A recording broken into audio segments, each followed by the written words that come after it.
Hey, welcome back to Dirt Road Bigfoot. It is good to be back again. We got another series of why we do this. I call it why I do it, but there's a lot of folks that are doing this stuff, and it's to help people. And back when I saw mine, there wasn't nobody you could turn to. You know what I mean? And nowadays, there's some people that will help. And last week we had Flat Rock, which I thought was a great show, and I think we got another one lined up for you in this part two. So let me say, hey, Michael. I know Michael. How you doing, buddy? Steve, I see you in there. How you doing? Stephen Hicks. Hey, that's my brother right there. Uh, let's see here. Miss Joanne's always good. If Joanne ain't on here, I worry about it. What's going on with her? Mr. Athens, always, man. If y'all don't know Mr. Athens, you're missing out on somebody. I'll tell you that. We got another lady in here that's a friend of the guest tonight, Miss Leah Duran, I believe. I hope you're doing well. I'm glad you got to come watch. And let's see, you're always welcome here too. But anyway, that's everybody in there right now in my chat. So tonight I couldn't. Johnny Two Bears has got a family issue going on, so he could not make it tonight. I know he was wanting to, so I don't know what exactly is going on. I don't try to pry, but y'all keep him in mind. But anyways, hopefully he'll be back for the part three, and we're gonna work around his time schedule on that one. So that's also gonna be another good show. But that's probably gonna be the last part of my series, unless I find somebody else I want to get on here. But Johnny will be back. So I did ask for another guest tonight, or not a guest, but a co-host. And of course, he's agreed to come on with us. And everybody knows him. He's my friend, my buddy. Uh, Old Bear, he has good questions. Y'all know his channel, so let me bring him on in here. Hey, bud, Hey, brother. how you doing? Oh, I'm doing all right tonight. How about you? I'll tell you what, I'm looking forward to the night show. I really am. This young lady, she's gonna be something else. But before we get started on that, let's hurry up and run through this stuff, Old Bear, so we can get on with Hmm. the interview. Let lady help some folks. All right, there we Yep. go. Dirt Road Bigfoot and Old Bear's Den and Bigfoot Campout. It is May 21st through 24th at Salt Fork, Ohio. Open to the public. $5 per night per person. That's what Salt Fork charges. Thursday is an eat out night only. Friday and Saturday night will be a group dinner, and it will be decided by the group of what we're going to have. And we are requesting the participants, to help with the cost. It makes it a lot easier on me and Bear. We've done it where we spent a lot of money on food and stuff like that, and um, half the stuff comes home with us and that kind of stuff, and it's a lot of work. Hmm. And this way, we can, whoever wants to participate in the dinner, donate a little bit of money. We'll send some folks to Walmart or somewhere and get it, and we'll cook out that night. And but the first night, Thursday night, we're too tired. We've all traveled, so usually me and Bear will go somewhere to eat, and y'all are welcome to join us if you wish. That's not a problem, but that's just us going out. We ain't got to worry about cooking out and have a big mess. Now Friday morning, Saturday morning, we will provide a breakfast. Is that right, Bear? Yes, sir. Yeah, we'll Okay. have. I guess I'll be cooking the bacon and the salsa as you can. Hmm. Everybody seems to enjoy that part of it. We'll get the missus to fix some biscuits, and the man right there gets to be the egg man. And Uh, you will enjoy the eggs this man makes. They are just simply great to eat. Make your mouth water thinking about them. yeah, yeah, Michael. He is a little bit in the dark. Nah, guys, don't let him kid you. If you don't get sick, you'll be all right. Let's put it that way. Oh, please. You're, there might be I'm, pieces of bacon left, sausage might be left, but there's never any eggs left. yeah, that's because I don't cook enough. They're probably like, ugh, glad he didn't make too much. All right, Four so let's dozen? Aw. uh, yeah, I know that's a lot of eggs. I still got to do my Yeah. little before we get there. All right, let's see here. We got the ticker tape going. Yeah, hey Steve, he makes some good sausage and bacon. Man, that's one of my things that I like to eat the most myself. If it wasn't Hmm. for that, we'd have a terrible breakfast. All right, so let's bring on Miss PJ Arkansas. Wonderful lady. She's got a wonderful story, and one of the things that I like the most about her is her willingness to help folks and tell her story and try to help people. And that's what this is about. Why we do this. And without any more hesitation, let me bring this young lady on. There she is, Miss America. How are you doing? I'm doing good. How about you? Oh, I'm doing just fine, just fine. Looking forward to this show tonight. We had a great. I don't know if you know Flat Rock. He knows you. I'll tell you Mhm. that. Yeah. Yeah, I've met him a few times. So, Oh yeah, he's a great guy. He's going to be at the camp out, best of his ability, yeah. and so looking forward to meeting him. I better get me one of them brotherly hugs when I see him. Hey dog, how are you doing tonight, buddy? Coming in there, slide in like I could. Get that light back on, Barry. You're already in the dark. Turn the light on. So you want to tell us a My little bit about wife. yourself, Miss PJ? I'm sorry, do what? Do you want to tell us a little bit about yourself before we get into the story?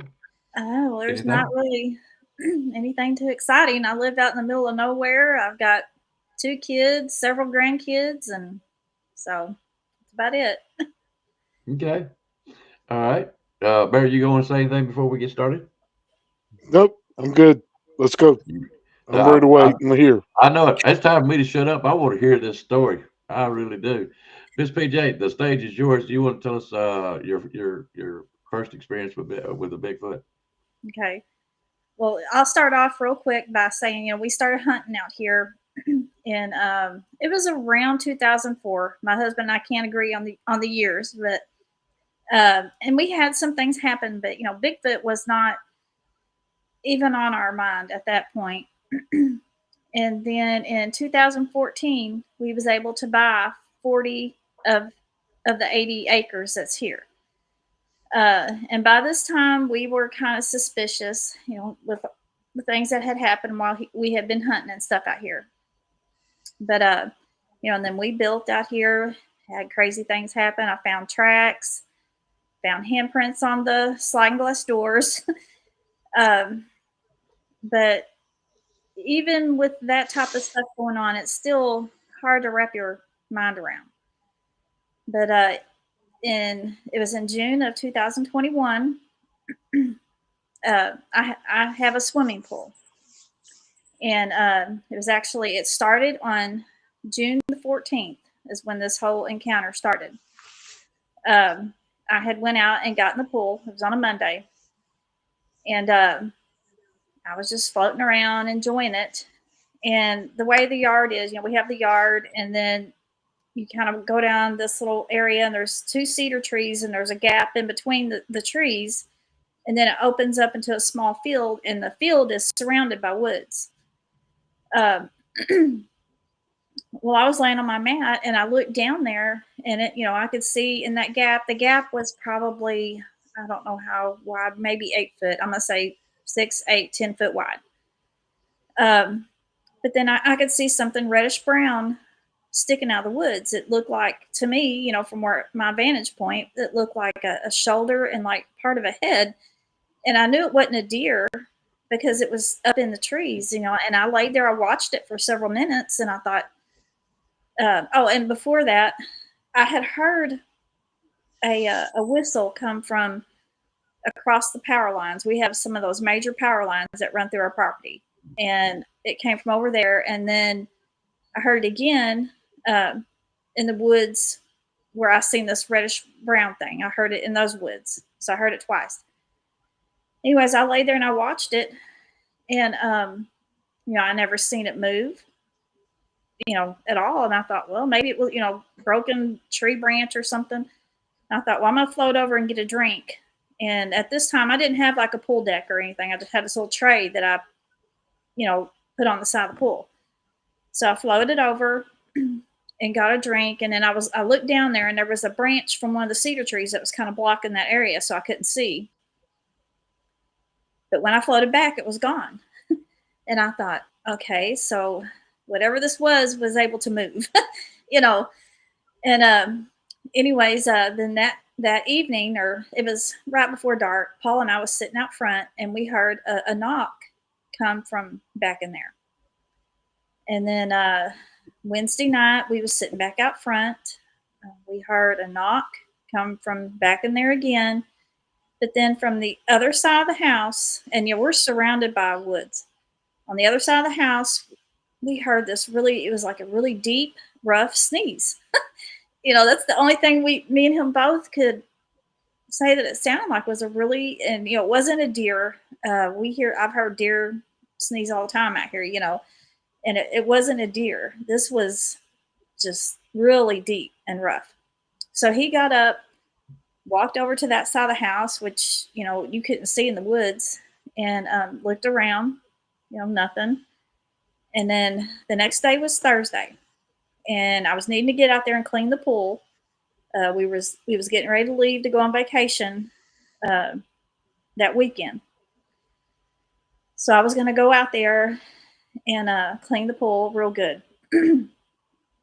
And so I came out of the house, and I have to walk by my car and down the driveway, and then there's steps that go down into the lower yard where my swimming pool is at.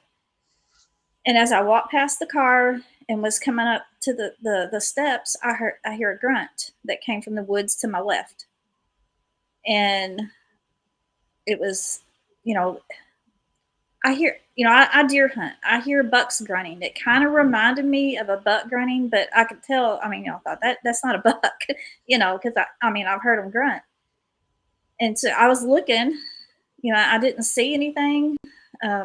So I went ahead and I went down the stairs and went to my pool. And then we have a carport right there beside my pool where Paul parks his truck. And this kind of comes into play here in a minute. And it's one of those, it's just metal, and it has the top and the sides kind of go down. The top kind of goes down the sides just a little bit. Well, I went over to my pool and I put everything on that tray. And I get in the pool and I hear that grunt again. And, I always take protection and everything out there with me. But anyways, I got in the pool and I hear that grunt again. I looked around, I didn't see anything. So I went to cleaning the pool. And I remember, at some point during the process of cleaning, I hear what sounded like metal hitting metal. And it came from back in there where that little field is at, where I had seen it earlier in the reddish brown earlier in the week. My husband, he does a lot of welding and stuff, and he has metal pipes and stuff back there. But it sounded like something picked up something and hit metal with it. And, I was like, okay. And, and then at some point, I was, cleaning this whole time. And I hear like a limb breaking or crashing, or even a tree. It was just a loud pop, pop, pop, crack, And so I was feeling uneasy. And so I was going to make one more swipe back around the pool. And then, before I continue with this, I want y'all to know that I believe in guardian angels 100%. Mm-hmm. And I have heard mine speak to me. This would have made the 4th time in my life. And the other times it was always a warning to either save my life or my children. And whenever I came around the pool, I looked up, and about 40 yards away, 20 being the yard and driveway, and maybe another 20 up into the woods, there was one standing there. And I remember I looked at it, and I probably stared at it for, I'm going to say, around 5 seconds. And that's when she said, "Don't look at it." And so I just turned my eyes back to the water. I remember my mind was just going crazy because I knew I had to get out of that pool. I was about 15 feet away from the ladder. It, where I was standing at my pool, my ladder would have been at about 11 o'clock, and this thing was standing at about 1 o'clock. So I was kind of walking in the same direction. It wasn't like I would have been walking opposite direction. Um, anyways, I remember I turned towards my ladder, and I was trying to look up underneath the carport, and there was some stuff stacked in the corner. I couldn't see up in that area once I stepped forward. I didn't know if it was coming towards me. I remember I was trying to lean back and look, and then I turned back towards my ladder, and I don't remember anything. The next thing I remember, I was standing on those steps. We have the steps the way they are. There's the steps and like a little landing, and then another step that goes down to the yard. I was standing on the landing area, and I remember when looking around, and I remember in my mind thinking, "Where is it at? Where's it at?" But everything was foggy, like I was in a big thick fog. Um, it was a bright, sunshiny day, but what I was seeing was nothing but fog. And I remember I ran up the steps and I ran into the house. Um, and then as far as what this thing looked like, um, I would say it was around 8 foot tall. I had originally thought maybe about 7.5 foot until I seen a cutout it was a 4x8 sheet of plywood and a guy standing in front of this cutout. And I thought, no, this thing had to be 8 foot tall. And it was reddish brown. Um, and it had, to me, it looked like it had intentionally taken its hair and pulled it over its face. And the reason why I say that is because he was well groomed. He looked like he had been brushed, and there was no leaves or sticks or anything in his hair. I did not see any skin except for if you want to count his hands. I could see the right side really, really good because the sun was hitting him on that side. But his hand was black. And I could see the pec muscles in the chest. His head was rounded. The shoulders went straight out. There was no slant or slope to the shoulders. They were just straight out. It was tapered at the waist. This thing was fit.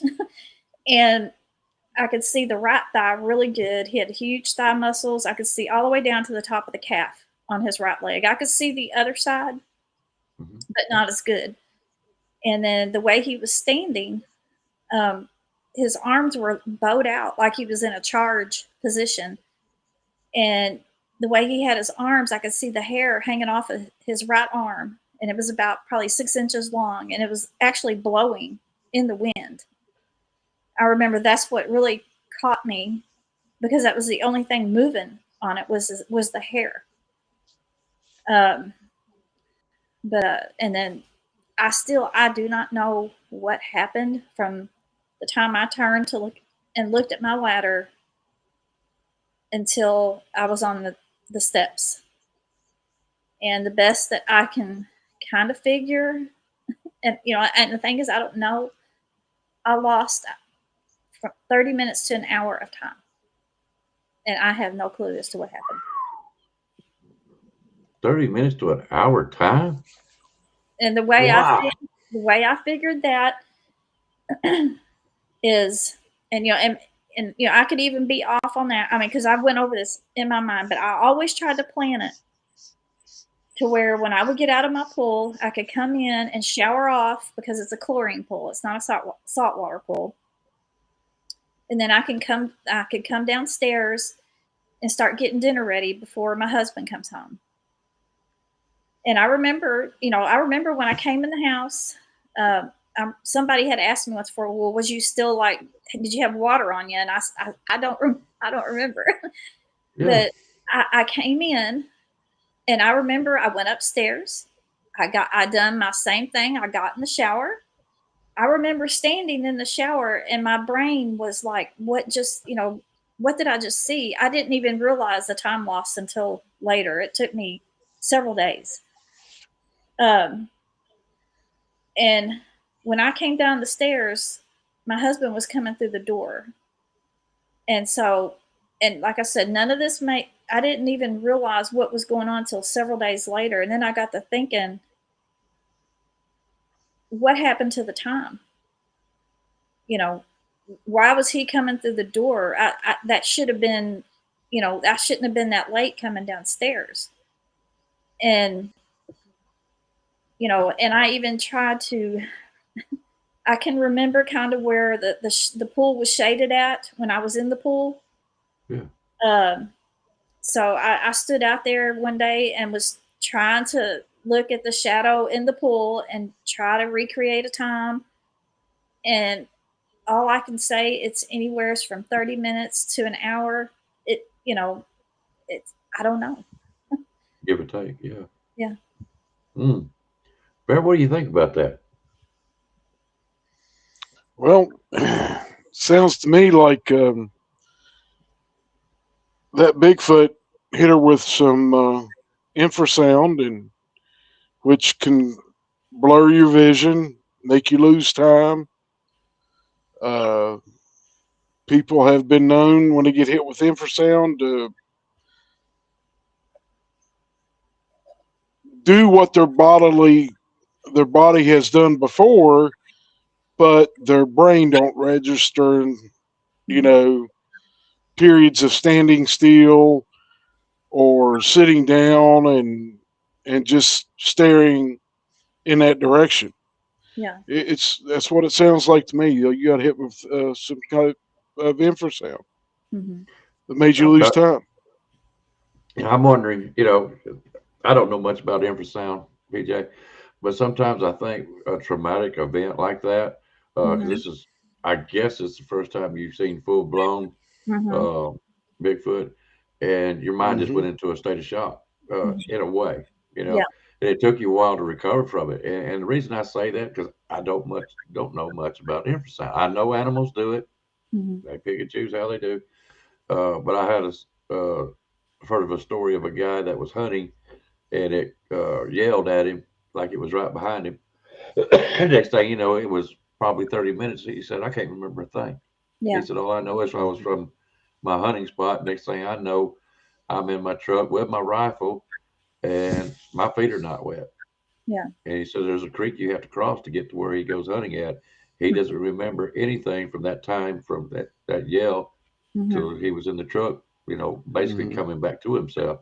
Mm-hmm. So I mean, I attribute it to our mind goes into protection mode. You Mm-hmm. know what I mean? And just you were seeing a fog. Yeah. I don't know if your brain was whatever. I'm no psychiatrist Yeah. by no means, but it's not the first time I've heard that somebody just go out. Bear knows more about infrasound than I do, Mm-hmm. so I don't know. I really don't know, but I do want to know this. You saw a reddish brown. Mm-hmm. Uh, I've often heard they're a little bit more aggressive. Is that right, Bear? Well, the hair color usually doesn't matter because they're all variations. So they go from gray to white to reddish brown, Yeah. brown, red in color, black. The hair has nothing to do with their temperament. It all depends on what type of Bigfoot that it is. And when I say type, is it the ape type? Is it the ones that look Cro-Magnon? Are they look human? Or are they the ones of the two types that I call that are bad for human beings that eat us? She wouldn't be able to So, tell that because the hair was over in his uh, face. Yeah. right.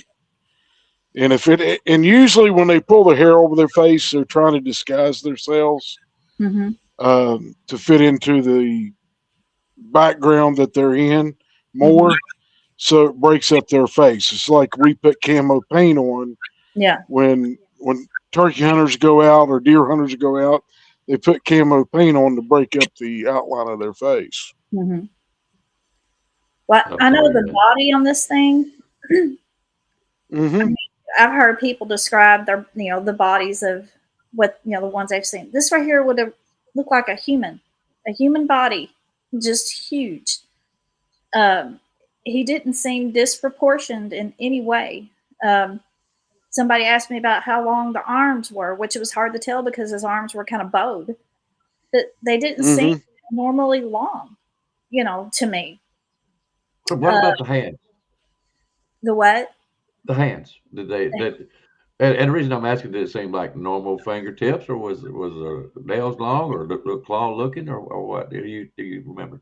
Well, all I could see was his hands. I mean, he was 40, about 40 yards away, Uh-huh. uh, and I could tell that they were black. But I mean, from what I could see, they looked like regular hands. I didn't see. I mean, from that distance, I probably couldn't have seen claws, but um, they just looked like normal hands.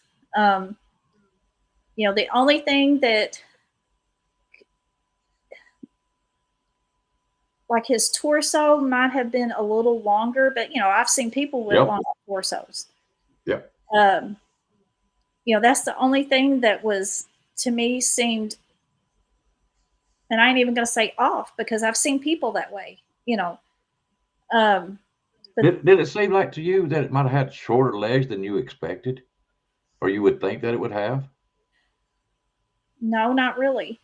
Which I could only see it, the all the, from like the calf down, you know, or the Yeah. from the upper calf up is what I could see. From that part of the calf down, I couldn't see. And, well, the reason I ask that is like the one that I saw when it come down the side there. I could see every inch of it, and Mhm, like you said, it tapered at the waist, mhm, and it was well built up top, and but the legs wasn't what I call, like you see bodybuilders how they big and bulky mhm, around the thighs, wasn't like that, and it mhm. seemed like to me the legs was not as proportioned as I would thought it would have been, like real long legs, what I mean, like you Yeah, said, it seemed like the torso was more more longer. longer than normal of a regular human being. I mean, you see swimmers and stuff like that Yeah. have longer torsos and stuff, and it reminded me of that. But the legs was just not extremely long like you think it would be. Mhm. Well, I know the thighs on this one were huge. I remember Yeah, Mm-hmm. the thighs were big. and what I'm amazed about, 6-inch hair, Hmm. and you could see the pecs, the thigh Hmm. muscles, and all that. And it sounds like it was real thin hair. Hmm.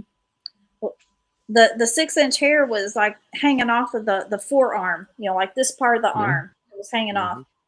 and then yeah. the hair that was all over it. Um, I can't tell you how long it was, but it, like I said, it looked like it had been brushed. It was just laying flat. Hmm. So, He was um, purdy. yeah, He was well, purdy. I guess for a Bigfoot, maybe, but uh, but I could see the muscle tone from underneath all the hair, um, and the shoulders. Uh, they just went straight out. There wasn't like a slant to them. They were straight out, and the head was really rounded. There wasn't like a conical shaped head. This was really rounded. It sounds, outside the color bear, it sounds a lot familiar to the one that I saw. It was just round Sounds like headed. a What type 3. sound like a type 3 to you? Yep. Human type. Nope. Mm, It's you know, basic body style that she's describing is more of the human type. The ape type have more of gorilla chimpanzee body style. hmm. Cro-Magnon looks like early man, which is more sloped shoulders, longer neck. But she's describing a type 3. Oh yeah, yeah. Just to answer Mr. Athens, yeah, she was on Kerry Arnold's show before he passed away. So Hmm. yeah, this is I say it's the first time I heard the story. I listened to it the other day.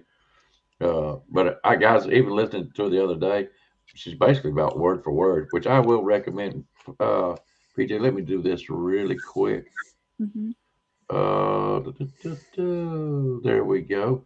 Now, like I said, guys, the reason she's doing this is she's telling her experiences and how she deals with them.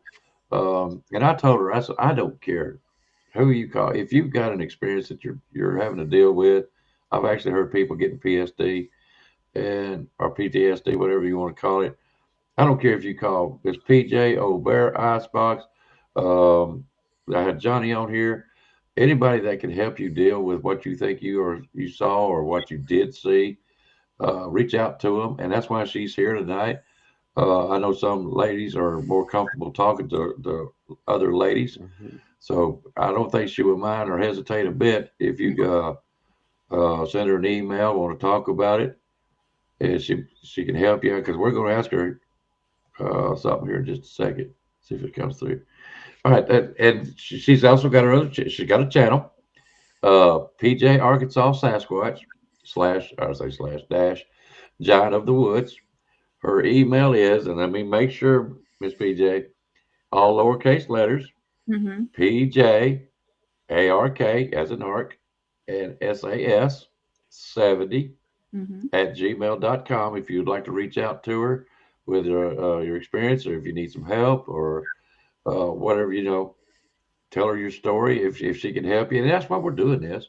Mm-hmm. I'm sure even if you just want to tell your story, maybe come on her channel or something so you can reach out to her on that. I'm going to leave that posted up for a little while if that's okay with you, Miss PJ. That's fine. All right. So you was out there in 2004, is that right? You bought the property? No, we hunted it for several years before we purchased 40 of the 80. We purchased 40 acres in it was 2014. So we hunted it for 10 years or 9 years because it took a little while to for the purchase process. But um, we had crazy things happen during that time. So That's what I was wondering. If you knew something might be mhm. going on, I just wondered, was you hearing tree knocks, stepping, anything out of the unusual before you actually saw it in 21? Yeah, well, actually, it was the second year. I think Paul found tracks. There was a little road that the man and woman lived out here. They were elderly, Hmm. and he had like a little trail that went through the woods. He would drive his tractor and stuff down. So it was kind of wore out. And Paul found, I can't remember if he said it was 4 or 5 tracks, and he said he thought it was odd because they were just one right in front of the other. Like they weren't off step doing it. We didn't know anything back then, like about how they stepped. And I think he said they were about 8 to 10 inches long, but he couldn't see the toes or anything real good. And he said it looked like whatever it was had just went through there, you know. And he just thought it was odd. He was like, "What? What is this?" But then, after that, him and his brother hunted out here a lot. And they would hear the knocks going on, trying to figure out, what is this, um, and I had got growled at out here, and then Paul's brother actually saw something in the creek, um, and he was hunting in a stand. Actually, the first time I ever hunted out here, Paul put me in this stand, and I remember I sat back there, and I could only sit back there about 30 minutes, and I was just like, what is going on here? I just felt so uneasy, and I had to get up and just leave. And but there's a creek right in the center of the property here, and I was on this side of the creek. Paul was hunting the hill on the other side of the creek, and so I went back across the creek and got over there on his side, and I couldn't. I don't. Bigfoot was not on my mind at all. I just felt very uneasy. I felt like I was being watched, and I never felt that way before. You know. I know Um, what you mean. but then his brother was hunting out here and saw something walk up the creek, and he could see it from the waist up. And then I don't know how long, a few days, a week later, uh, Paul and his brother came back out here, and Paul said, "I'm going to go off down in that creek and just, see how big this was that you've seen." And so Paul went off down in there, and his brother said, "Well, I could see it from the waist up," and he could only see Paul from like the very top of the shoulders up. So it was about 2 foot Ooh. taller. So it was about 8 foot tall. So, And this, so there was a lot of indication so far. yeah. Mm-hmm. But so I'm trying to think. I remember at that time there really wasn't a lot on TV about Bigfoot. I think that was around about the time Finding Bigfoot was coming on. So there wasn't really a lot to really refer to. And that's why we're doing these shows now. Or these that's why I would hope that most people would be doing these shows, is to get people's their experiences, just like where did he go? There he is. Strength in numbers and shared knowledge. We share with us things to help, and to hope to help people. Mm-hmm. I ain't gonna lie, folks. It's fun we do these interviews, but this is what you can find out. It stores it up here. The more I hear about it, the more I get commonalities out of it. Before I move on, I ain't gonna say it. Yeah, it takes a lot. Once you're able to step out and tell your stories, it's you have to take that leap. You know what I mean? Guys, the big type 3 Bigfoot, if later on in the show, if Bear wants to explain that to you, we'll be glad to let him do that. But right now, it's I won't miss PJ. Uh, let's see here. And by the way, Bobby, happy birthday. That's my football buddy. Sorry to break up the interview like that, but I just got to say hi to Bobby and say happy birthday. So, Barry, you got some questions, because I need to. Yeah, I understand. All right, I'll be back.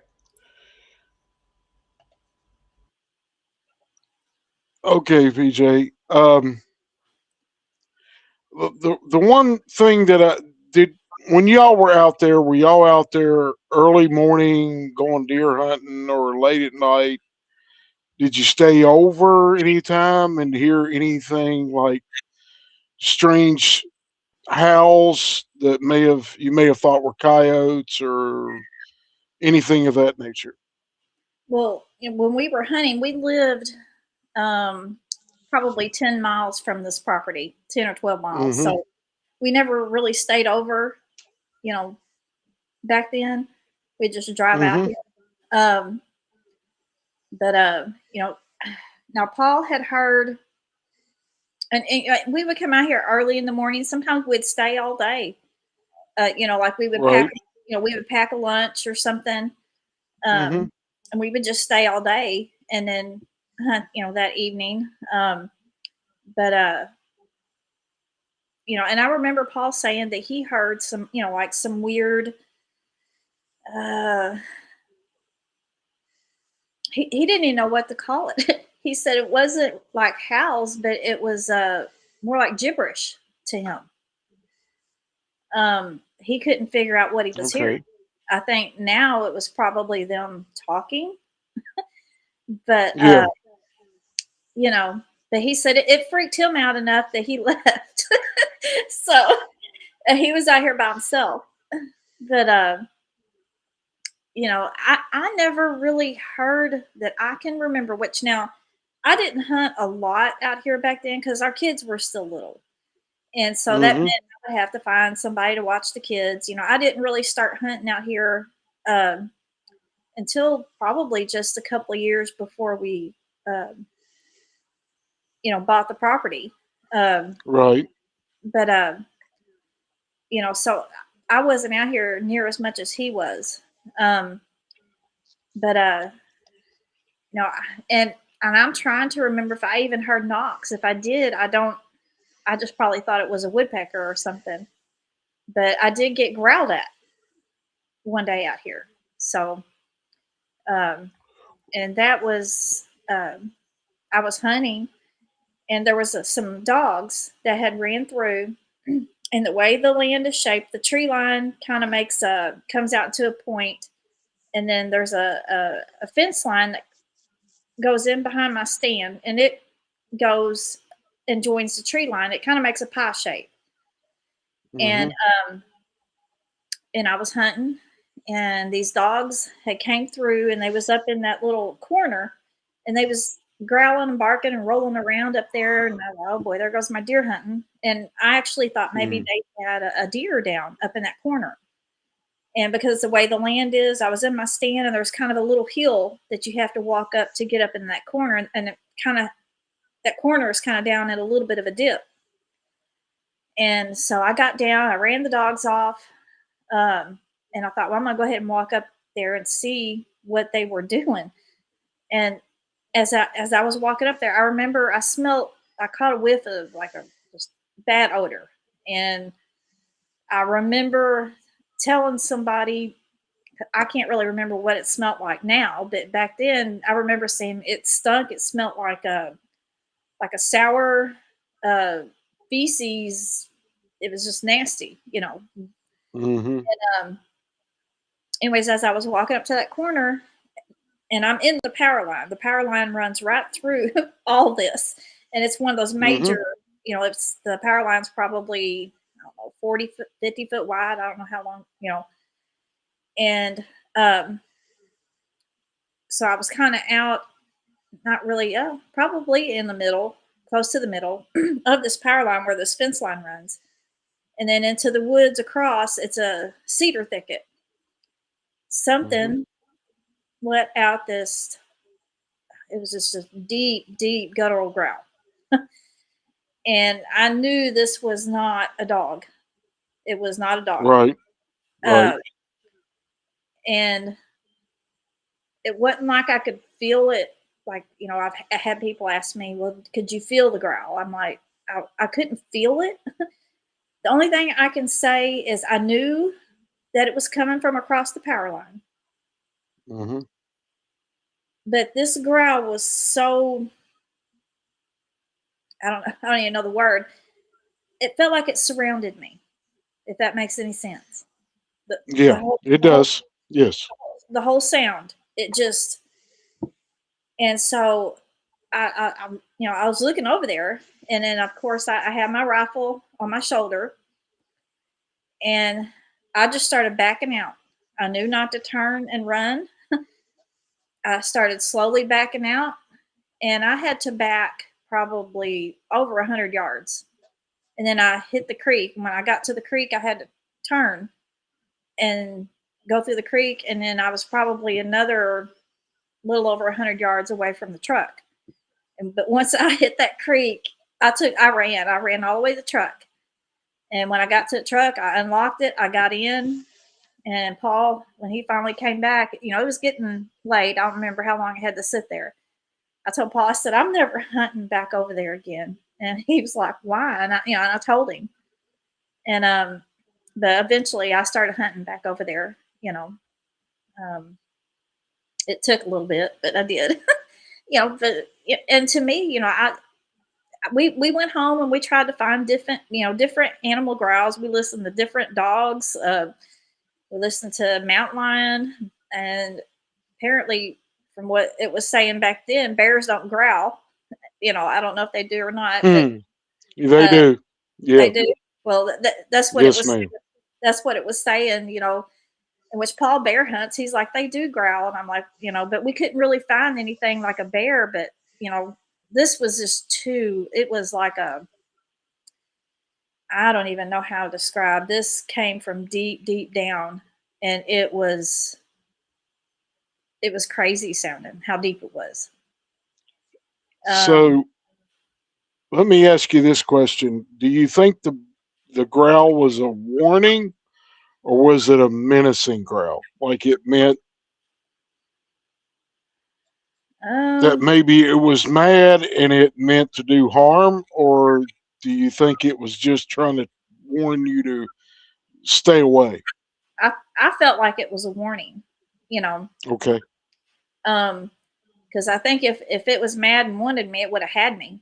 I mean, because I was only probably, probably 40 foot away from it, you know. Right. Um, but that's how, and now when I think back now, back then I didn't know anything, but now, I Hmm. think, it maybe those dogs had been chasing it, or I don't know. I mean, I never seen anything run through there, but maybe it was upset because of the dogs and because I had a rifle on my shoulder, and I mean, who knows? But um, but I got out of there. I didn't hang around. But Well, when it comes to the dogs, I would dare to say that it was probably the dogs came up on it while it was laying there resting, mhm, being as it was daytime because they tend to rest a lot during the day. mhm, I think the dogs found it and were there baying on it. Like, because I'm a bear hunter, we bear hunt with hounds here in West Virginia. It's where I'm from. mhm. And say the dogs were probably baying that Bigfoot up. And when you walked up there and ran them off, it was, it was still agitated and hyped up on adrenaline or whatever you want to say. And Yeah, it was, it wanted you out of there so it could get up and leave. yeah. Well, I hope it wasn't laying there because that would have been like super close. um, I never even thought about that. What if it would have been laying there? Because I had been sitting there Well, hunting for quite some time, and hmm ooh, that thing would have been laying down there. Oh Lord, I never even thought about well, here's the thing. You weren't when you were hunting, you were being still. You didn't see anything walk through it. or run through by the dogs. So that tells me that that Bigfoot was probably laid up in that pine thicket, and them dogs ran in there on it Mm-hmm. and caught it in its bed, and that creates a situation that the Bigfoot's got now. It's got what there was what 4 or 5 dogs there, There was, and yeah, there were several. well, that many dogs, it's got to face that threat, Yeah. because dogs can bite it in its at a Achilles tendon, Mm-hmm. bite them on their knees, cause injury, Mm-hmm. and so it's got to deal with that. And then when you walked up there, it created another threat. Now you've got a firearm. Yeah. They're not stupid creatures. The people don't understand that a lot. They're very smart. They know what a boomstick is, Yeah. Well, and they know that they can get hurt. Yeah. So multiple threats at one time, it can Yeah. get tend to be agitated. Mm-hmm. I got several questions for you, Miss PJ, if you don't mind. No, no, it's Uh, fine. what does your husband think about all this? um, well, uh, like for me, in the beginning, it was hard for us to wrap our mind around, and then until I Hmm. seen it, in which now he had caught glimpses of stuff in these power lines. We have when we to get to our property, you have to drive. Okay, so I got to explain this. We have a power line, one of the major ones that runs beside our property, and it Hmm. goes up this big hill on the other 40, and then behind the other 40 is another major power line, and they converge up there on that hill. But when you drive out of here, you have to drive, you know, under one of those major power lines. And then you go down a little hill and there's another smaller power line. So, and he has seen things like standing in the power line. And, you know, then like the way it is, he'd be going down this hill and he'd look over and he's seen something. And he didn't stop and back up. I was with him when this happened because he asked me, he said, "Is there like a burnt tree uh, in that power line?" And I said, "I don't remember a tree even being in that power line." He said, "Well, when we come back," he said, "remind me to look." And so when we came back, he looked up there, and I mean, there's nothing there, and that had him really thinking, I think. But he told me, we was talking about that actually the other night, and he said, Pam, he said, if that was a Bigfoot, he said it had to be at least 10 to 12 feet tall. And he said it would have been wider if, like, okay, like if you were to take like a 55-gallon drum and lay it on its side, however wide that is, he said it would have been wider than that. And but so he caught glimpses, but still, you don't want to wrap, your mind doesn't wrap around that these things are real, Yeah. So let me ask you this then: was he helpful in your experience? I mean, like in the beginning, I think his mind trying to wrap around, because he kept saying, "Are you sure you saw this?" And I was, you know, and I was like, and I told him, I said, "I know what I saw," and and then I think it took him, I don't know, a little bit of time to start wrapping his mind around that I actually encountered one. Yeah. But he's been real supportive. He's tried to make me feel comfortable. He has changed things around to kind of help me. Um, because back then I used to go all over the property by myself. I would hunt out here by myself, and now I don't do that. Um, and he's changed his schedule. Like they go on a bear hunt every year. That's when, and muzzleloader season starts here at the same time they leave to go on their bear hunting trip. And to get a nice buck out here, it's muzzleloader season is the best time. And I would go by myself, but not anymore. He actually stays behind and hunts with me a couple of days before he leaves to go and meet up with the rest of the guys. And but he's been real supportive with it, and plus with all the other evidence and stuff, and then him seeing glimpses of it, so. I'm sorry, I left old Bear in the dark. There we go. Sorry about that. No, and like I said, the show tonight is basically about uh, what has helped you get through all this, and what what what measures are you taking to deal with it in your mind or anything physical, anything like that? What are you doing, and what has helped you the most deal with all this? Because, like you said, you was in a state of shock, awe, every sound, whatever it might have been. It had to be a little bit traumatizing to you. So, what has helped you the most in getting through all this and coming to terms with it? Let's put it that way. Talking about it. Mm. Talking about it helps more than anything. Used to, I couldn't even tell my encounter without crying. Yeah. Because I mean, that day I thought I was going to die. I thought this is it for me.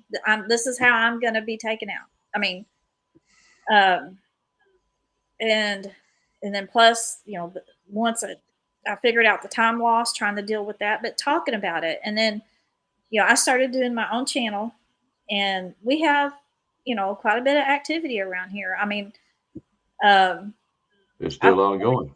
I've already heard a couple of knocks this past week, just being out in the yard. And now, can I say that is a Bigfoot out there hitting a tree? No. But it happens all the time. We've had 3 trees go over, or limbs being broke. We've had 3 of them in the last week and a half. And that's a common thing out here. I had, it was last week. I kept wondering what I was hearing on top of the house. It was at night. And so the next day I had Paul, I said, I'm going to go in. I want you to toss a few small rocks up on top of the house and, and let me listen. And that's what we did. And I told him, I said, there has been something throwing rocks on top of the house. I mean, and we have no trees that hang over the house. So it couldn't have been anything falling out of trees. And, I was bluff charged last summer, so, and I was Did you say you was bluff charged? Yes. Oh. So that's what I would call it. And um, Can can you it's, describe that, please? Yeah. uh, well, I was sitting in my yard. It was at night. Hmm. Uh, I have a swing down there on the same ground level as the pool, Hmm. and Paul was in his shop working. He had the shop doors open. The shop is about 60 yards away. You know, and I Hmm. was sitting in my swing, and all of a sudden I hear this huff, like I don't know how to describe it, but I heard this huff, and then I start hearing the limbs behind me just crack, crack, crack, crack, and then the gravel started slinging, and so, and then actually some of the gravel, it was a rock, it hit a metal pole out there, it went ting, and all this happened really quick. I heard the huff, Hmm. and the limbs breaking, and then the gravel slinging, all within just a few seconds. But I jumped out of that swing and I spun around, which it was dark. I couldn't see up here. Uh, but there was nothing there. I mean, I could see a little bit of the yard, but there was nothing there. And I just backed up, and Paul was getting ready to come out of his shop. And I told him, I said, I'm ready to go in. I said, but I'm not walking up there by myself. And I even had protection with me, but there was no way I was walking up there by myself. And so he said, well, I'm getting ready to, come in, and, because I told him what happened. And so he closed up the shop and we walked up together. Hmm. But, I don't know what you would call that. I call it like a bluff charge, because that's what it sounded like. I mean, it was literally snapping limbs, slinging gravel. And the Now, way it is, that our driveway runs behind our house, and you have to come down a little hill and make a little turn to get into where I parked my car. And so in my mind, I was hearing the huff, I was hearing the limbs, which would have been the woods, and then I was hearing the gravel, which would have been my driveway. So I thought this thing was coming after me. I mean, that's what was going through my mind. Um, but when I turn around, there is nothing there. Can I So tell you a story? yeah. hmm. Me and my wife, we lived in, I don't mind telling because we don't live here anymore, Hazel Green, Alabama.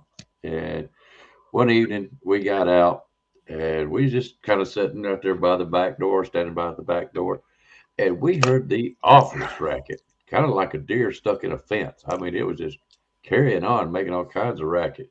Wasn't no yells or screams, it's just a lot of rambling noise, like against trees and such. And my wife looks at me. She says, "What is that?" I said, "I don't know, but won't you go out there and look and see?" She said, "What is it? What if it gets after me?" I said, "Well, run that way. Don't bring it up here. Somebody, I'm a better storyteller than you are." Yeah, she doesn't like that story too much. So go ahead, Bear. Sorry. The huff, was it a deep sound, or was it kind of like a higher pitch, or No, it was, how like when a dog, I don't want to try to do it. I'll start laughing if I try to do it. But you know how a dog, it'll make that, Come on. it'll make that Yeah. sound. Y'all are going to get me tickled. Um, it'll make that noise. That's what it reminded me of, like that, so, that kind of noise. But it done it twice, Like, you know. Yeah, it was kind of like that, but a little deeper. A little oh yeah, more pressure behind it, I guess lungs, you could say. lungs, Huh? hmm, lungs. They got lungs in them. Uh, oh yeah. big ones? Oh yeah. Well, I got to hear one take a deep breath and let it out too. So Oh, oh, yeah. how far away do you think? Huh? How far away do you think? Oh, he was probably about 30 foot. I was hunting and I was waiting on Paul. He had dropped me off at my deer stand, and he rode the 4-wheeler up the power line, and he was going to hunt up there. He said, "I'll swing. When I come back down, I'll just pick you up." And this was after my sighting. So, anyways, I was sitting there, and it was it. I could still see a little, but it was getting pretty dark. but I could still kind of faintly make out stuff. And then all of a sudden, and the creek is just right there. It was right there to my left. Then all of a sudden, I just hear this big, deep breath in, and then it let it back out. And it was right there was this cedar thicket right there by that creek, and I was just like, "You are kidding me!" I literally, I didn't know what to do. I knew I wasn't going to get down. And I just sat there and I was like, I remember thinking, come on, Paul, hurry up, because I knew it was probably 30 foot away from me. Couldn't see it. And that right there, I tell you, to think that one of these things is that close to you. Yeah. And I'm trying to live as normal as I can. Yeah. But I am. It's with caution, ain't it? Yeah, I mean, and that's the thing is, I don't even get to relax anymore.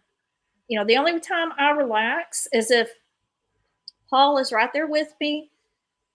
I feel more comfortable, but I am not 100% relaxed. So, and before I let Barry go, hey Gandalf, it's good. That's Bill. So glad he's got a fantastic story about Salt Fork. But I wanted to say hi to him and Tennessee, Kentucky, Bigfoot. Glad to see you, bud. It's good to see you always. But anyways, oh man, I got distracted there. I was listening to this huff. Barry, go ahead. I'm sorry. When you heard that the deep breath in and then it exhaled, that pine thicket seems to be a kind of a magnet for Bigfoot being in. Well, see, and you that's might want to move your deer stand. Well, see, and that's what's bad is where my deer stand is at. There's a pine thicket to my left and a thicket to my right. So, yeah. You might want to move the deer stand. That's just my personal opinion. Yeah. Well, it's been there years. Well, I know, but it seems like the Bigfoot tend to want to lay in that thicket. In that thicket, yeah. And when you're there in your deer stand, you got to remember they do things to get you to react. And you being a female, they will get you to react a lot easier than a male. Yeah. So it's not because you're not it's not because you don't have an alpha mentality. It's because they know females are more emotional than a male is, and they do anything they can to get you to move and turn the TV on, and that's basically what they do to you. He's right. Hey, let's get her excited so we can see her move around. Exactly. Watch her scream. But have you had any of them come to your home and look in your windows? Yeah, we found when we were building out here. We found handprints on the sliding glass doors. We hadn't moved in here yet, but, right? And then I was in the shower one night and something was pecking on my bathroom window. And the way our house is, because people say, "Well, how is it pecking on your upstairs bathroom?" Our house is partially underground, so when you go upstairs, you're actually kind of ground level. But it'd still have to be something really tall to peck on the window. But I was in the shower and I could hear it pecking on the window, and I shut the water off and it quit.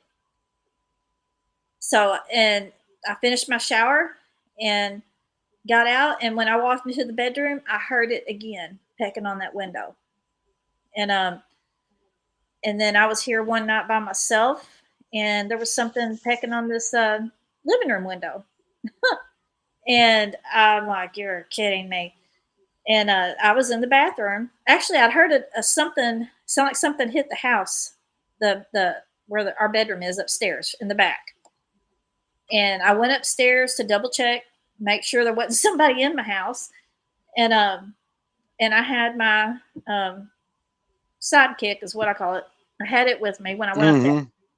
And I checked the closets and everything, and came back downstairs, and I still had my sidekick with me, and I was going to go to the bathroom, and something down here started pecking on this window, and I was like, "You're kidding me!"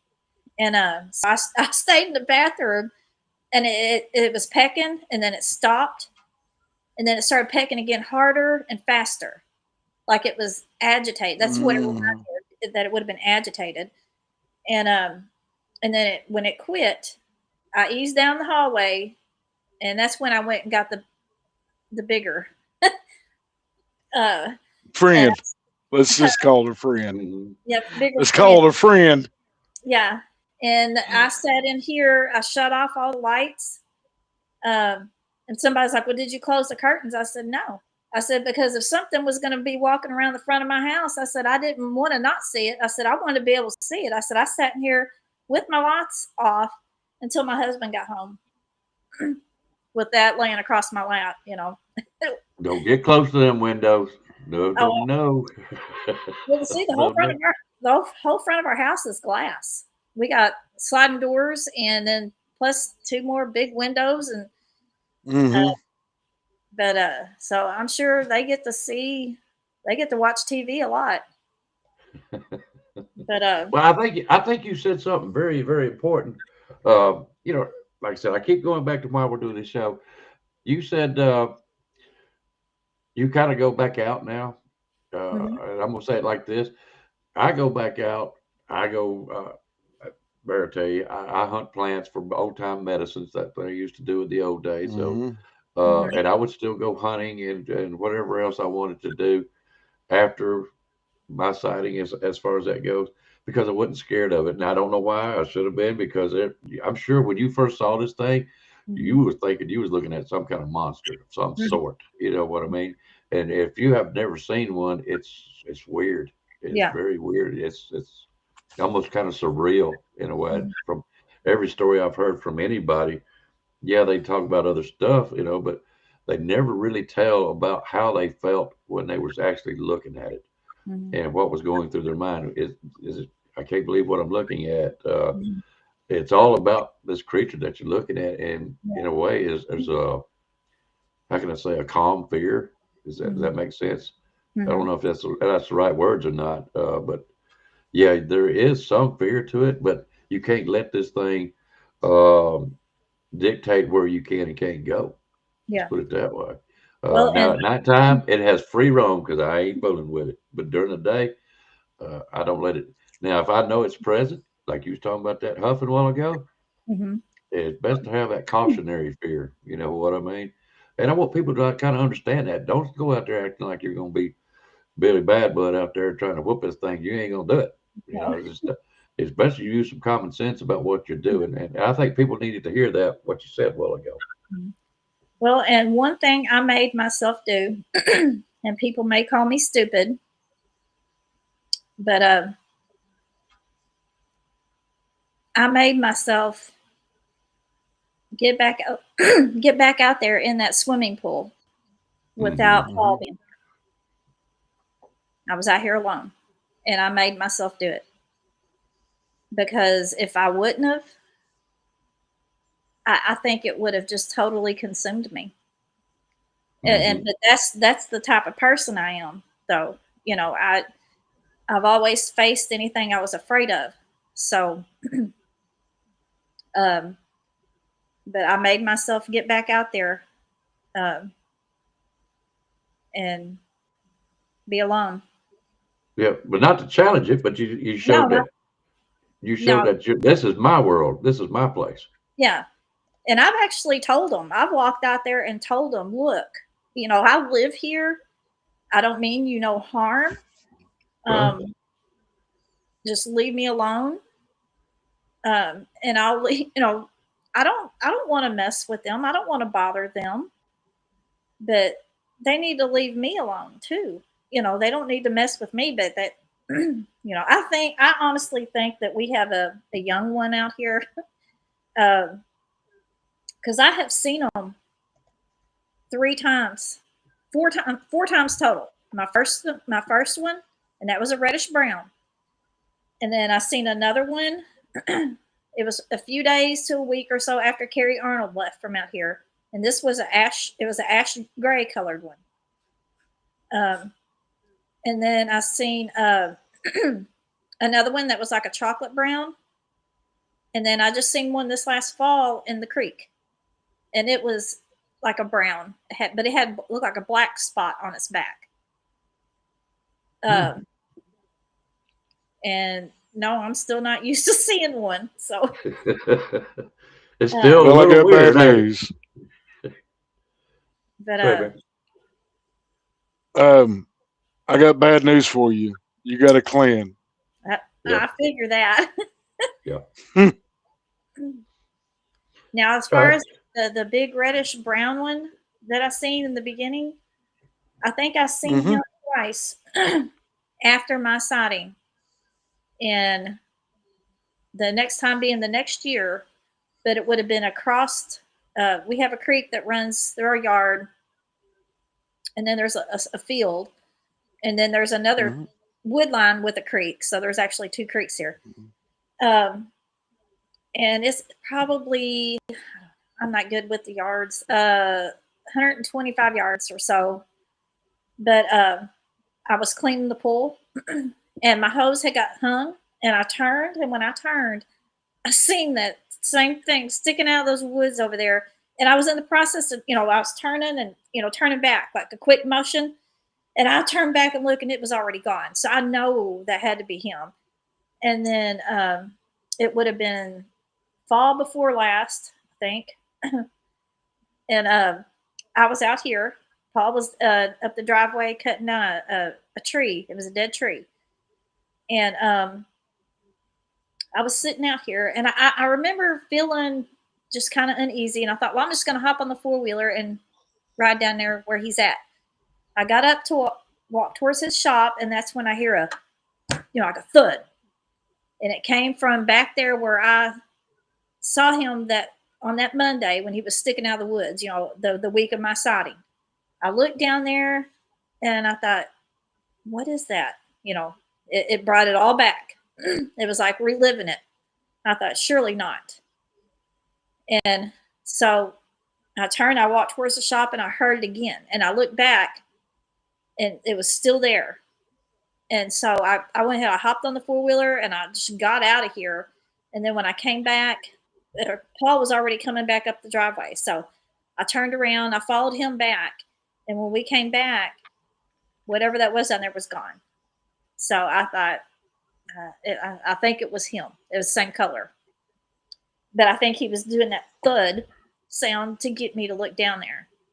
I think he wanted me to know he was there. Could have been stomping his foot. Yeah, that's what I think. And see, I would hear that a lot behind my deer stand, that loud thud. Mm-hmm. And Have you ever heard of walking behind you or anything? I actually recorded footsteps behind me. I didn't even know I Oh, recorded them. no, my wife's gonna love to hear that one of these days. Listen, it's time. I will be back, guys. When I come back, we are going to show some evidence that she sent me, and you're going to like it. You really are. So I'll be back in just a few minutes, Miss Pam, and Barry, you know what to do, but. Mm-hmm.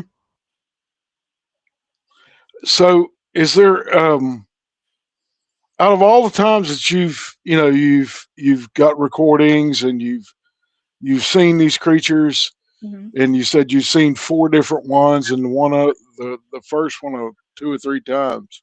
Mm-hmm. Is there any moment that you felt like you were in danger at all, The first in one. pure danger, The the first first time? Yep. And what caused you to feel that way? I mean, was it just the appearance of it, or was it something that it did, an It, aggressive maneuver or something of that nature? well, I never seen it move. I just seen the hair, blowing. But It was the Mm-hmm. way it was standing, but like I had, I said, and this just adds more craziness to my encounter. But I have heard my guardian angel speak to me that had made the Mm-hmm. fourth time, and each time it was as a warning. It's to save my life or my children. And when Right. she said, "Don't look at it," I know, I know, with every part of me that there was something bad getting ready to happen, and I believe it. The way it was standing, it was like it was getting ready to charge. Um, Mm-hmm. and plus, hearing her say that, I just every part of me, I just felt like something bad was going to happen. And in the way I feel like the good Lord stepped in that day and took Mm-hmm. care of something. I don't know. So, Well, I understand the feeling that you had completely, and I understand. I know all about guardian angels. I'm a Christian minister, by the way, uh, and after 40 years, 40 plus years now of dealing with these Bigfoot and going to people's home and helping them with, problem Bigfoot killing their animals, stuff like that, looking in windows constantly coming up and harassing the family, scaring the kids, scaring the wife. hmm I've dealt with a lot of that over the years. And these Bigfoot, it seems, besides the first time you seeing it, sound to me like they want to get a reaction. hmm They act that way now. yeah, Um, I think the first time when you saw it was kind of surprised that you were outside, and it was in a close proximity to you. Um, but I don't think that it would have done you any harm, hmm but it was giving you that feeling. hmm And that feeling typically comes on, most people see them for the first time, they become afraid. And it's nothing to be ashamed of. They do that to a lot of people. Hey, seeing one at 20 feet my first time at age 16 is enough to make you. I quit hunting for 5 years. yeah, I wouldn't go out in the woods. I wouldn't even go fishing. I wouldn't do anything outside. It hmm was always in town, around mom and dad's house. It wasn't anything that the creature had done other yeah, than growl at me and bare its teeth and maybe feel like I was going to be dinner. yeah, But I know that feeling, yeah, and so I don't think they want to harm you. I think they want to interact with you. hmm Um, but their sheer size kind of intimidates us a little bit. And only thing I can tell you is don't let them intimidate you. yeah, If they start stomping their foot, growling at you, screaming at you, just in a loud tone say, "Hey, dummy, stop! I don't care. Shut up. Leave me alone." And it works. yeah, So, but you're doing a wonderful job of you Absolutely. know documenting what you've heard and what you've seen, and telling and by you relaying what you've seen and what you've heard over the years to the audience, hmm it'll help. Trust me, it'll help somebody. yeah. Well, I hope so. I mean, that's the reason why I do it. Is because I know I'm not the only person out there that lives around them. You know, and Mm-hmm. I mean, there's several people I know that have them living around their property. Um, Mm-hmm. and if anybody out there that is going through what I have went through, but don't want to talk about it, I mean, they can always reach out.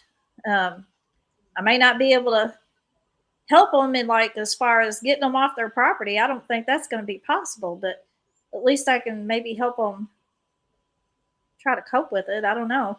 I sometimes I don't think I do a very good job myself, but But sometimes helping the mental state helps a lot too, Miss yeah. PJ. Does. All right, I'm gonna move us along just a little bit. Yeah, I hotboxed it, Steve. By the way, Jason Fitz, welcome here, bud. He's a new subscriber, just come on tonight. Welcome, bud. We're glad to have you. We really are. Uh, yeah, let's put it. We'll put this up here too, real quick. She sure is. Even when it's hard for her emotionally, she pushes through. She's about. She's doing a great job with it. I'm gonna tell you that right now. All right, all right. Picture time. I'm going to show the first one, Miss PJ. Do you explain what we're looking at? Okay, that is a track. And then there's also another track that you're going to show. It's a smaller one. Mhm. And that's Yep. my foot, women's size 6. Um, but we found them in the front yard. And there, what was so weird, there was only one small one and one big one. Did not find another track anywhere around. But it was in our front yard when we wasn't living out here yet.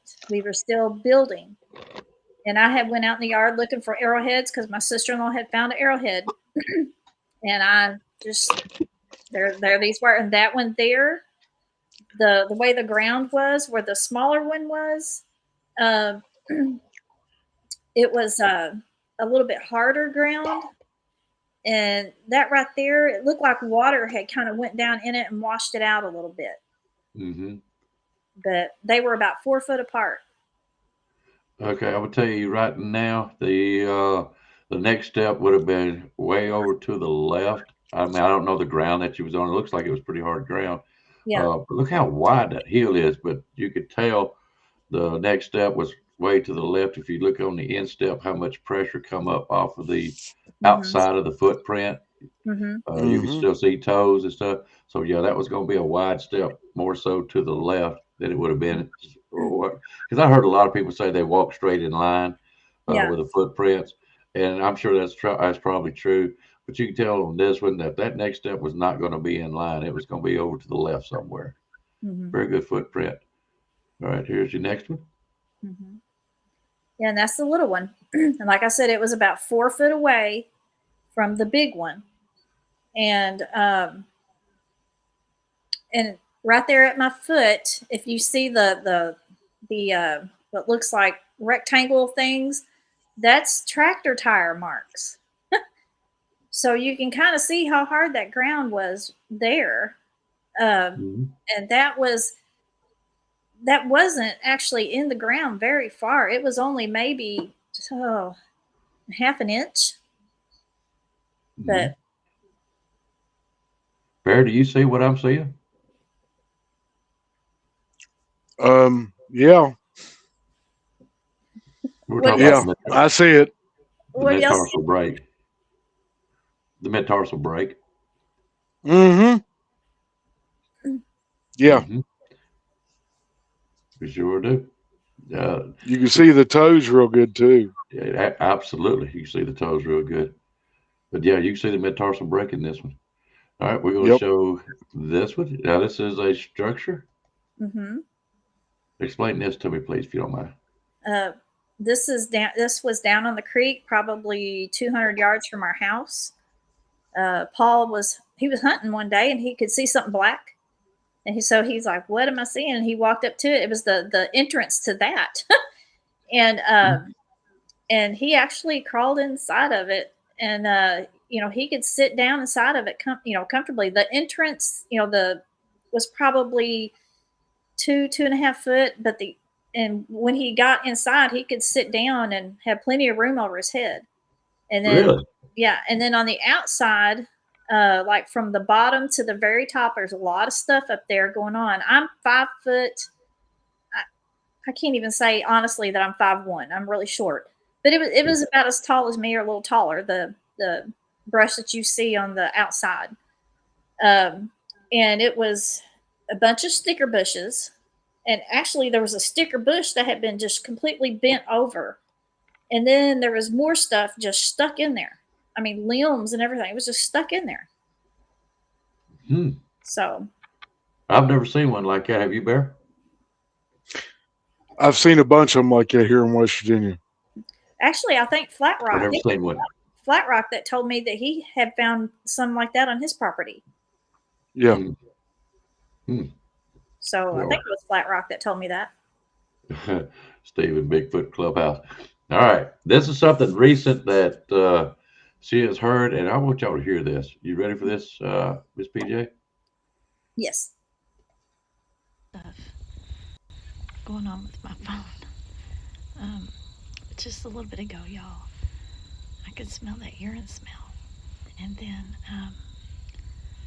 just a little bit after that, my heart just started pounding really, really hard.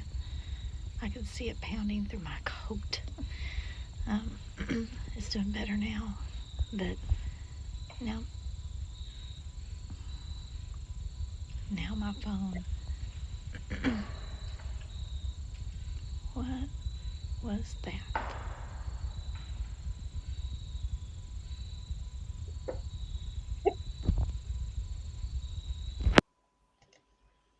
Mhm. Yeah. What is that? What? Do you see my eyes get about this big around? All right. Lord have mercy. That was loud.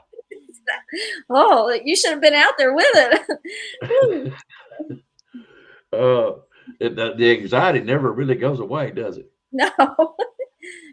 Or the is it? I don't know if is that a right word, anxiety, or is it? All of a sudden it's that. Oop, you know what I mean? Well, and see, It's here. and that deer stand that I was at when that happened, that I wasn't even in my regular deer stand. I was like on the other side over here of the property.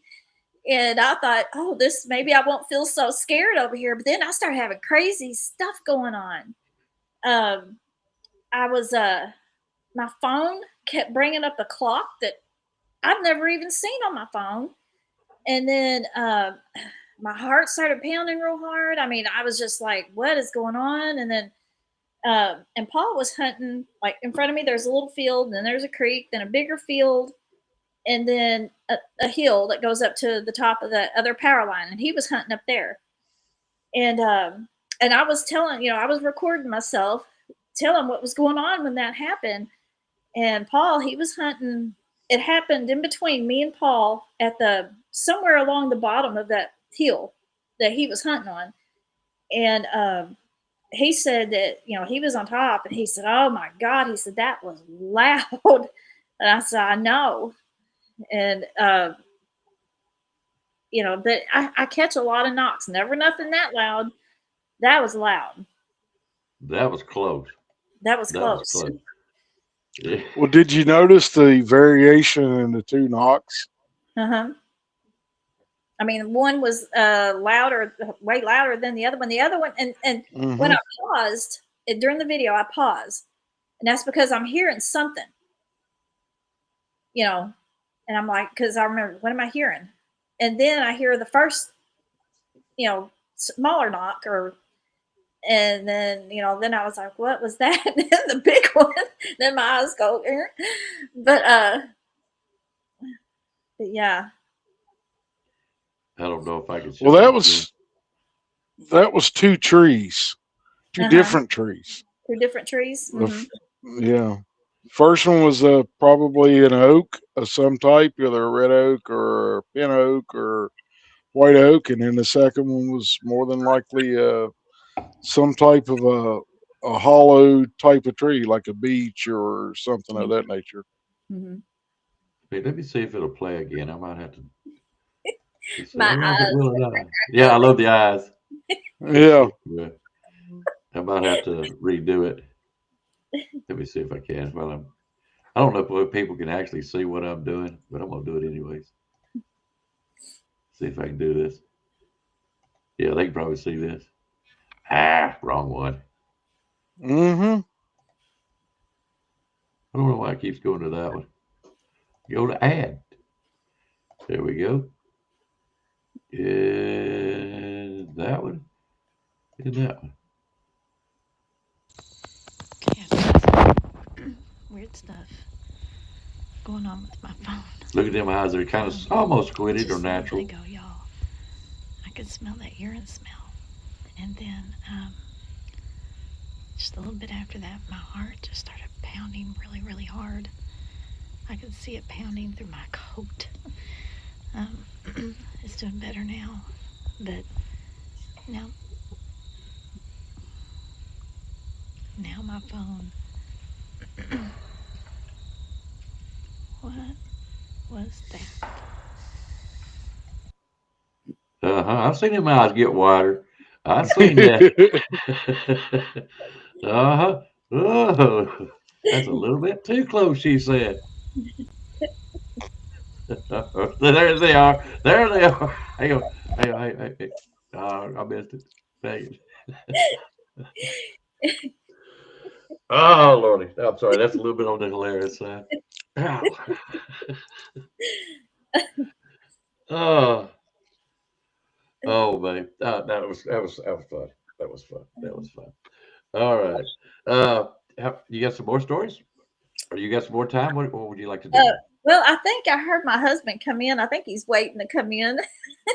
Hey, you can come in. We don't care. He didn't So, want to. He didn't want to interrupt. I don't know if he's back there or not. I can't tell. we'd love to meet him. We would love to meet him. Let's put it that way. Tell him come bring him on the show.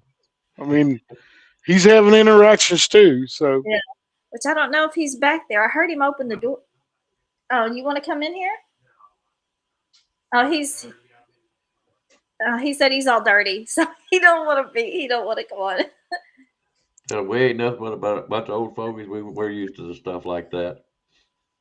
You ain't got to be in his personal. Don't go put on a 3-man suit to come on this show. I wouldn't. yeah, All right, Barrett, have you got something else you want to? I do want to ask her something though.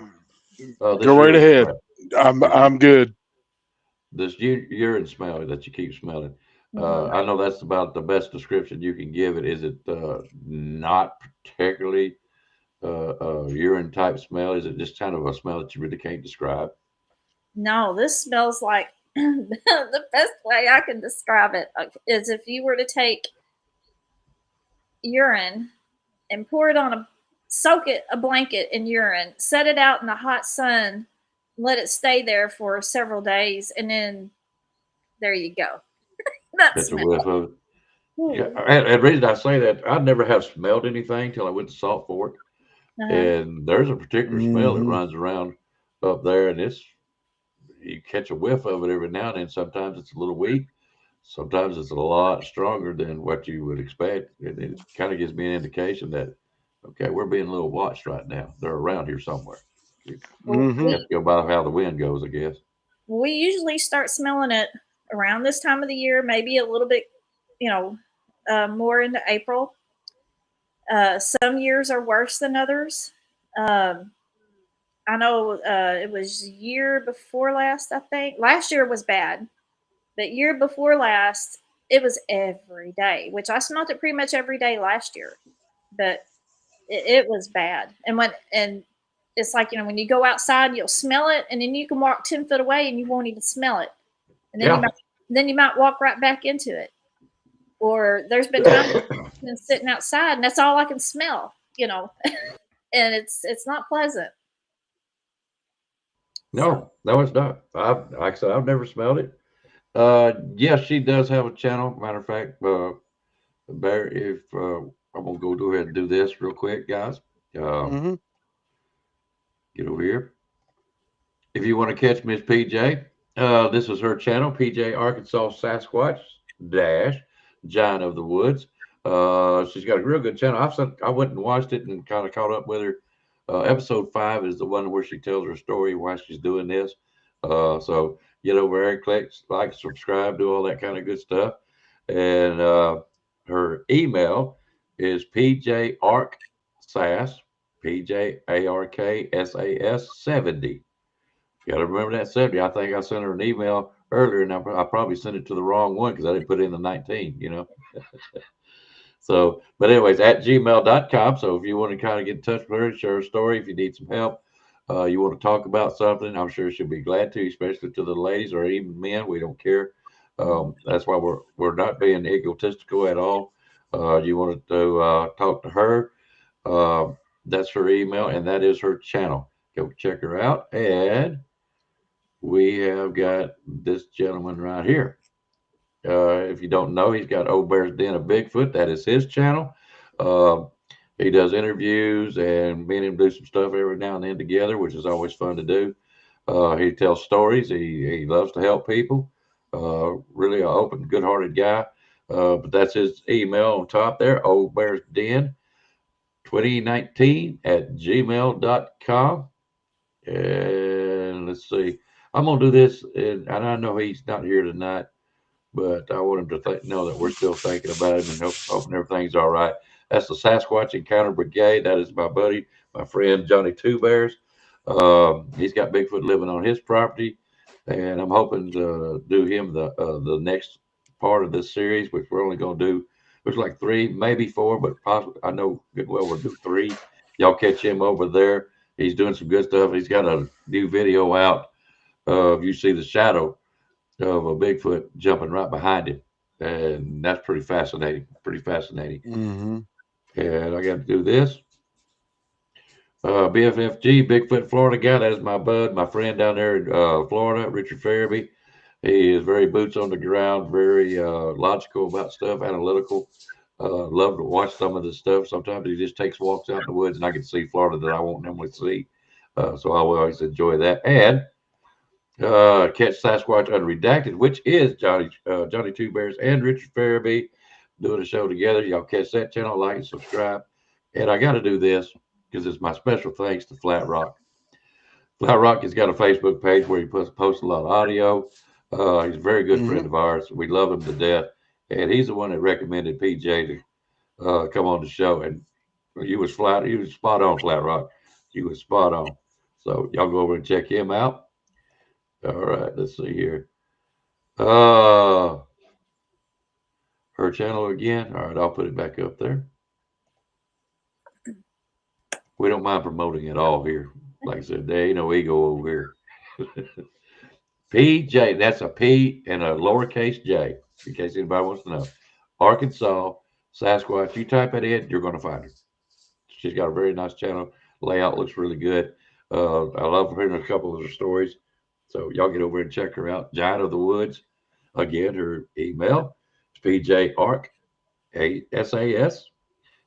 at gmail.com.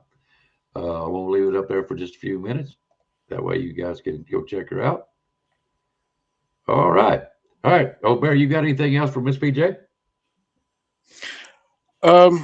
No, I mean she's.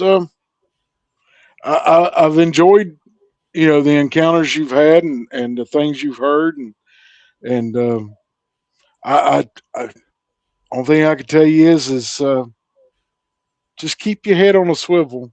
Oh, it Mm-hmm. is. Yep, it is. Miss PJ, you got anything you would like to say before we get out of here? Well, I just, I've enjoyed talking to you guys. This has been fun. Um, and, I'm thankful y'all had me on. So, No, it's our privilege to have you on. I really can't tell you how much we appreciate you coming on. If you don't mind, Miss PJ, when I end the mhm. show, would you please stay on? You and O'Bear. Okay. I'd like to talk to you about something. It's nothing important that the chat doesn't need to know. It's just something I want to talk to you about. Anyways, we're going to get out of here, and let's see here. Uh, yeah, well, Bill, you need. I tell you what, Bill, you need to come by sometimes. We're going to have a camp out. Mm-hmm. We'll. It's going to be. I really don't want to get into it now because I usually do it at the beginning of the show. But watch the next show, and I'll post it up again, so you can check it out and see if you can. But anyways, yeah, Gandalf, that black circle freaked me out. That is a story in itself about Salt Fork. But anyways, all right, we're gonna get out of here.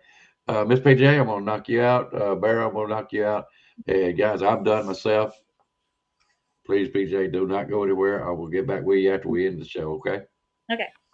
All right, guys. Y'all take care of yourself. Watch yourself. I got a little slogan. Remember, they see you in the woods. Don't think they don't. So, anyways, you guys have a good night. Take care of yourself and have the good rest of your weekend. Y'all take care.